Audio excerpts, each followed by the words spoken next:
Oke guys, selamat pagi. Balik lagi di sawah. 3, 4, 5, 6, 7, 8, 9. Oke guys, untuk obat-obatannya kita gunakan kembali Filia ya guys. Kembali.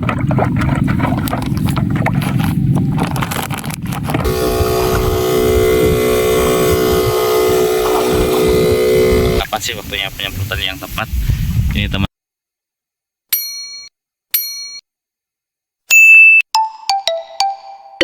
Oke guys, selamat pagi. Balik lagi di sawah.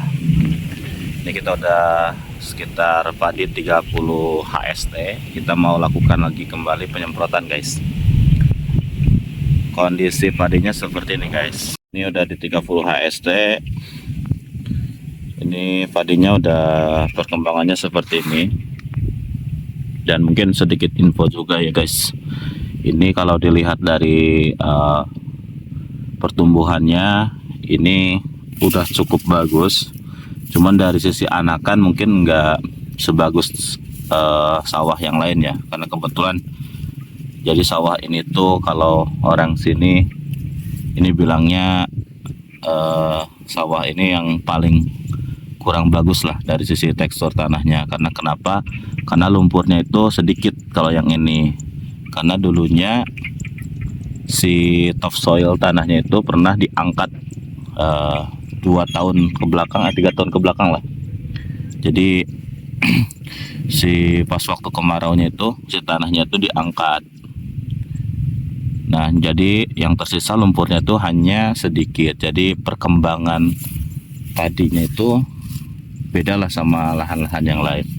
Tapi melihat di posisi di sekarang, tahun sekarang kita udah coba treatment ya, dari mulai sebelum penanaman kita kasih pupuk dasar menggunakan kalsium, terus juga di saat pembenihan tandur penanaman juga kita udah kasih asam amino ambition ya. Sepertinya nggak terlalu parah seperti tahun kemarin ya guys. Ini contoh indukannya nih seperti ini. Ini 1, 2, 3, 4, 5, 6, 7, 8, 9, 10, 11, 12, 13, 14, 15, 16, 17, 18, 19, 20, 21, 22, 23, 24, 25 ya, sekitar 25 anakan guys. Ada sekitar 25 sampai 30 anakan setiap setiap dapurannya. Nah, makanya kalau di sini nanamnya ini jaraknya nggak terlalu lebar guys. Untuk sawah ini jaraknya ini paling dari sini ke sininya cuma sekitar ya 20 cm ya, 15 sampai 20 sentian lah. Karena memang anakannya itu sedikit, tanahnya yang kurang subur. Nah, ini kita udah lakukan beberapa kali treatment ya. Alhamdulillah untuk tahun sekarang sepertinya nggak separah tahun kemarin. Oke guys, kita lanjut lagi. Oke guys, untuk obat-obatannya kita gunakan kembali Filia ya guys. Kemarin kita udah rolling dulu. Nah, sekarang kita gunakan lagi di usia 30 pakai Filia. Jadi kalau teman-teman pengen coba pakai Filia, jadi si Filia ini kan obat fungisida. Memang fungsi utamanya ini untuk penyakit BLAS ya, penyakit BLAS. Nah, selain itu di si Filia ini sangat bagus juga ya guys untuk membantu perbanyakan anakan padi. Jadi kita gunakan di fase vegetatif. Kalau melihat rekomendasinya, ini boleh teman-teman lakukan penyemprotan di usia 20 HST, 30 HST, 40 HST, dan 60 HST untuk si Filia ini. Terus yang kedua, kita gunakan obat inseknya HVO. Ini udah yang kedua kali kita pakai HVO dan hasilnya cukup lumayan memuaskan guys, cukup bagus meskipun harganya memang lebih mahal ya dibanding insek yang lain. Ini fokus utamanya untuk penggerek batang, sundap kayak gitu guys, sama ulat-ulatan. Ini kita gunakan yang ini. Ini kita tetap karena musim penghujan kita tetap masih gunakan perata guys, perata atau apa bisa dibilangnya itu perekat ya. Nah ini kita ultradap, ini masih saya mau coba keliling dulu ya, lihat dulu perkembangan padinya apakah masih mau digunakan atau enggak. Kalau mau menggunakan ultradap usia 30 itu udah terakhir ya guys menggunakan ultradap, karena fase vegetatifnya ini udah kita tutup di usia 30 sampai 40 hari. Jadi nanti kedepannya kita ganti dengan MKP. Oke guys, ini kita keliling dulu ya, keliling dulu ngeliat padinya guys. Ini guys masih sama ya, yang menyerangnya itu ini bekas ulat juga nih, masih sama serangannya.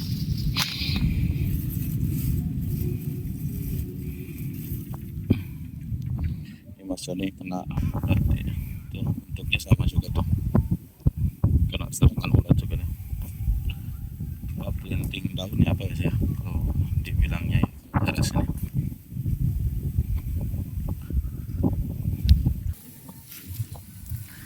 Ini dan ini yang sebelah sini pertumbuhannya kurang bagus guys.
Seragam Hah?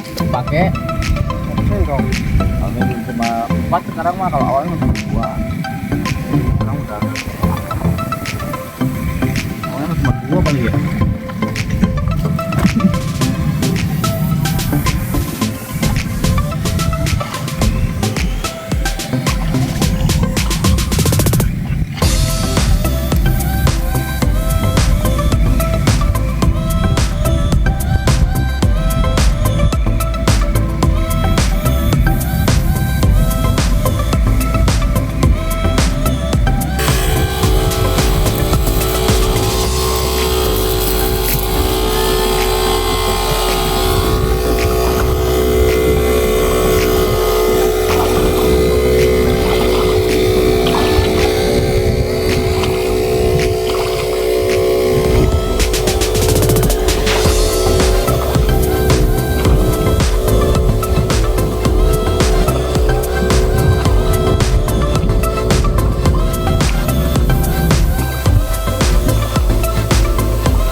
Kita baru selesai penyemprotan. Kita habis untuk setengah bau ini kita menghabiskan penyemprotan sebanyak 4 tank atau 40 liter guys.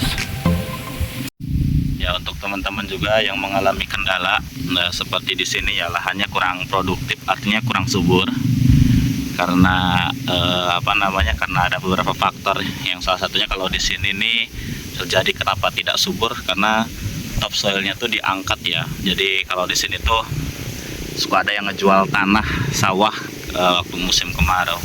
Nah, kebetulan ini 3 tahun ke belakang itu diambil topsoilnya, jadi lumpurnya itu sedikit guys, lumpur tanahnya itu yang berakibat pada kesuburan tanah. Nah, teman-teman buat ngatasinya ya teman-teman, ini ada beberapa solusi yang bisa dilakukan sama teman-teman ketika mengalami kendala seperti hal-hal seperti tersebut lah. Nah, salah satunya pasti ya, yang dampak dari pengambilan topsoil itu yang pertama pasti ada yang namanya anakan ya, anakannya itu kurang banyak, itu pasti terjadi.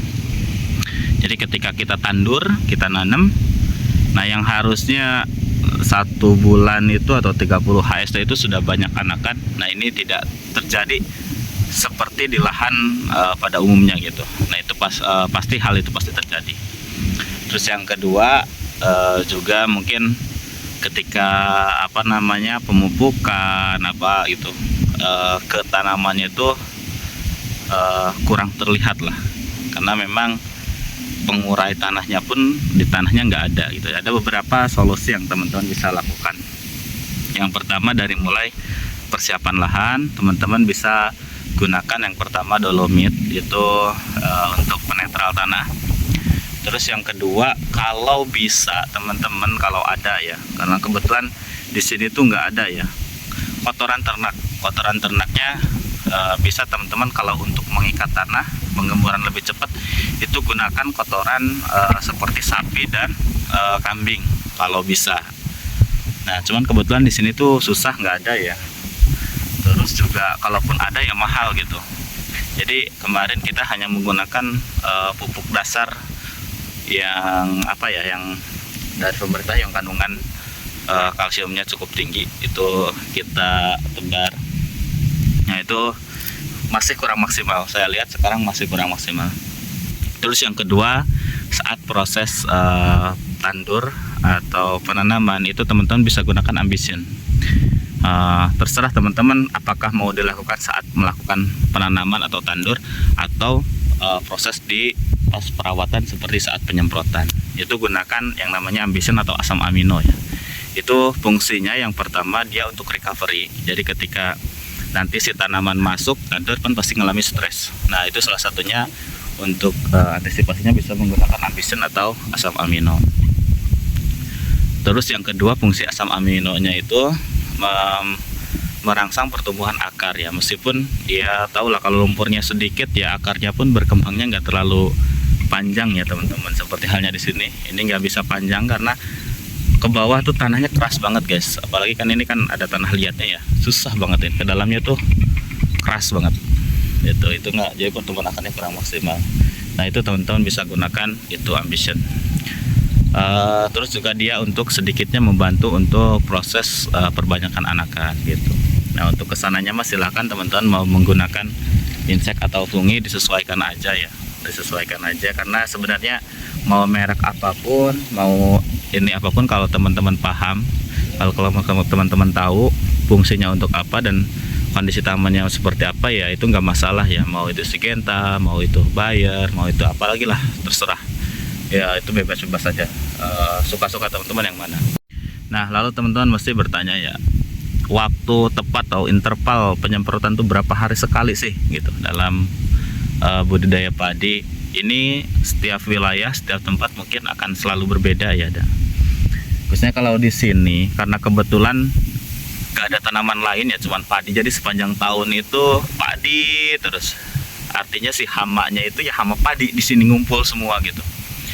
Nah di sini ini penyemprotan kalau udah 20 hari ke atas itu penyemprotan agak lebih rutin ya, bisa 7 sampai 10 hari sekali gitu kalau di sini penyemprotannya. Karena kenapa seperti itu ya, karena hamanya itu ya pindah-pindah ya teman-teman, disemprot di lahan saya di sebelah sini pindah ke lahan yang lain kalau nggak mati ya, terkecuali kalau yang mati.